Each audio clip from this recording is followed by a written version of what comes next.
OPOS என்பது one pot one shot. சமைக்கும் முறையை எளிமைப்படுத்தவும் எரிபொருள் சிக்கனத்தை மனதில் கொண்டும் உருவாக்கப்பட்ட சமையல் முறைதான் இந்த OPOS. இந்த முறையில் சுவையாக சமைப்பதற்கு உங்களுக்கு ஸ்டாண்டர்ட் OPOS எக்யூப்மெண்ட்ஸ் மற்றும் ஸ்டாண்டர்ட் OPOS ரெசிபிஸ் தேவைப்படும். அது பற்றிய கூடுதல் விவரங்களுக்கு 9965557180 என்ற எண்ணை தொடர்பு கொள்ளவும். Welcome to OPOS kitchen.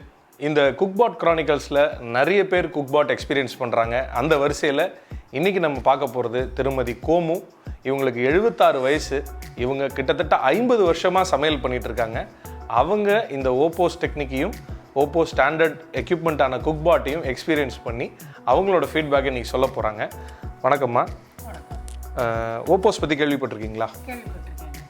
என்னன்னு கேள்விப்பட்டிருக்கிறீங்க?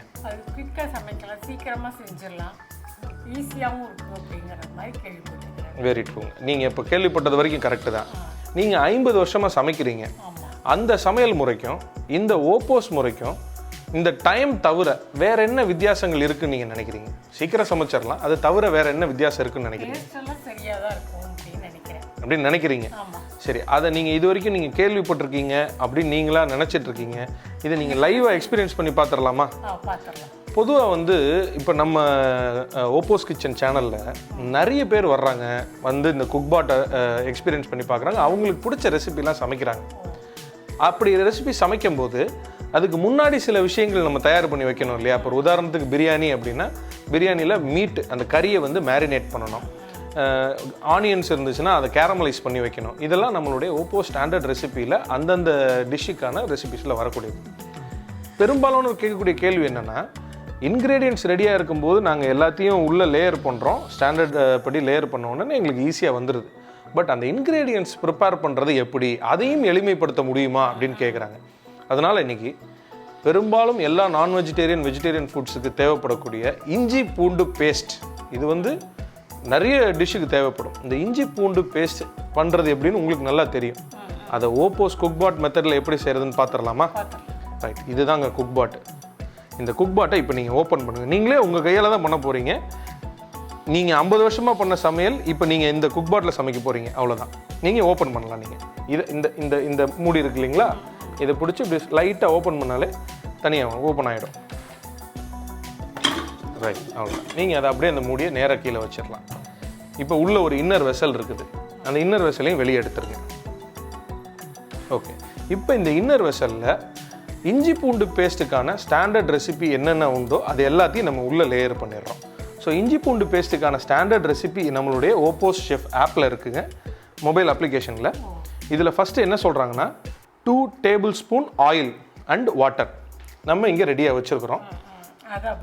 அதை அப்படியே போட்டுக்கிறோம். முதல்ல நம்மளுடைய OPOS ஸ்டாண்டர்டைஸ் ரெசிபி படி இஞ்சி பூண்டு பேஸ்ட்டுக்கு 2 டேபிள் ஸ்பூன் ஆயிலை ஃபஸ்ட்டு ஊற்றிடுங்க.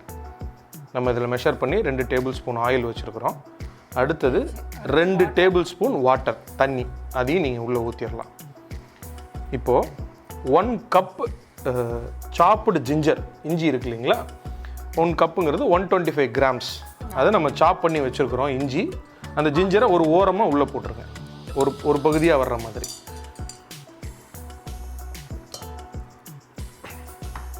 அதே மாதிரி 125 கிராம்ஸ் 1 கப்பு பூண்டு, அதையும் ஒரு ஓரமாக போட்டுருங்க. பூண்டு தோல் உரித்து நம்ம வச்சுருக்கிறோம்.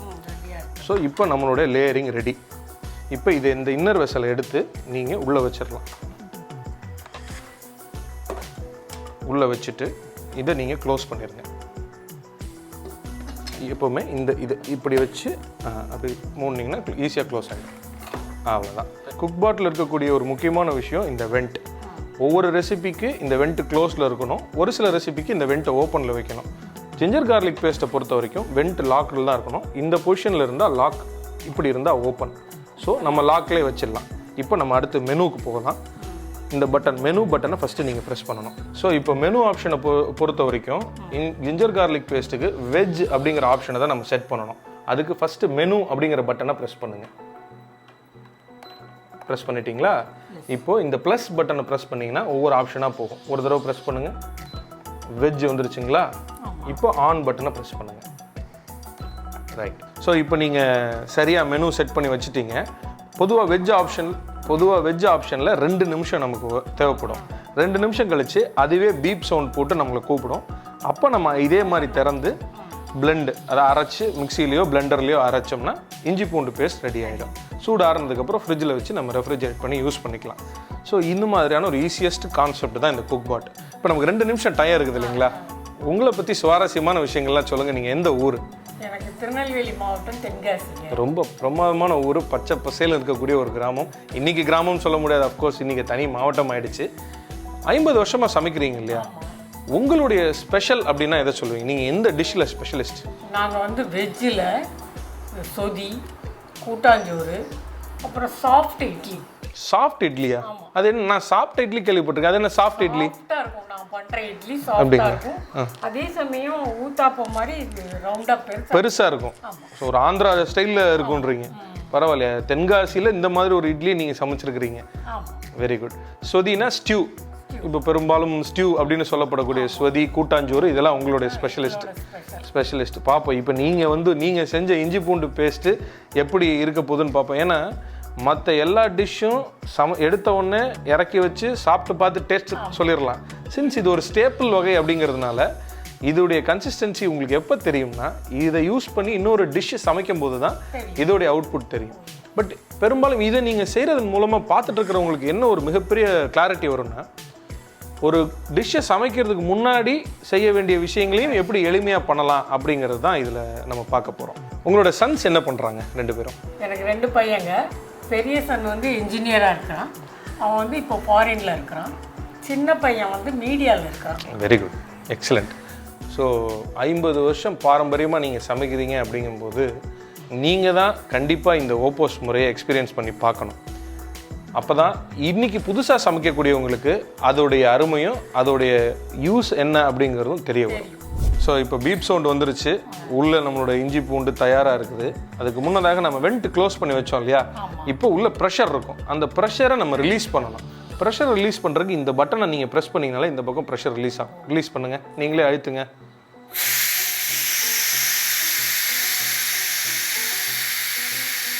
இதிலே நல்ல ஸ்மெல் வருது பார்த்தீங்களா? அந்த இஞ்சி பூண்டோட ஸ்மெல் வருது பார்த்தீங்களா?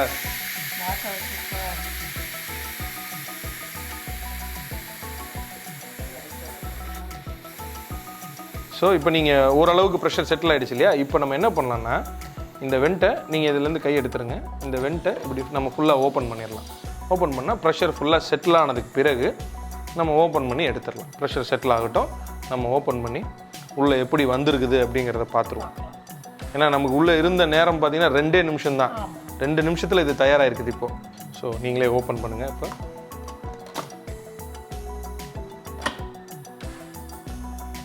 ஸோ இஞ்சி பூண்டு நல்லா வெந்திருக்குது. இப்போது அந்த துணியை வச்சு இன்னர் வெசலையும் நம்ம வெளியே எடுத்துடலாம். அந்த கையில் மாட்டுறது வேணாலும் எடுத்துக்கோங்க, எது வசதியாக இருக்குமோ.